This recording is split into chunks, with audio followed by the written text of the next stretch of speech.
চলো আজকে তোমাদের সাথে শেয়ার করি কি করে ঘরোয়া পদ্ধতিতে চুলের যত্ন নেবে, তাতে চুলটা সফটও হবে, লম্বাও হবে, আর চুলের অনেক গোজও বাড়বে। বিশ্বাস করো ভীষণ ভালো।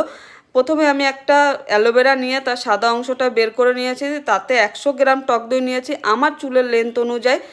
প্রথমে মিক্সচার করে নিলাম দুটোকে ভালো করে, তারপরে একটা তার মধ্যে গোটা ডিম দিয়ে দিয়েছি, কারণ ডিমে প্রচুর প্রোটিন থাকে, তাই আমার মনে হয় ডিমের পুরো অংশটা দেওয়াই বেটার।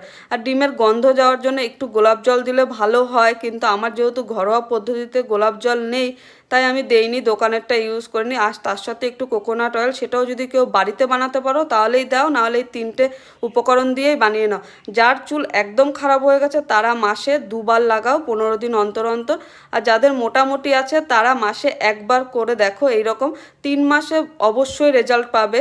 আর যদি আমার ভিডিও এরকম ভালো লাগে আমার চ্যানেলটিকে সাবস্ক্রাইব করো প্লিজ, আমার পাশে থেকো, আমি এরকম নিত্য নতুন ভিডিও রোজ দেবো। Ta-ta, by.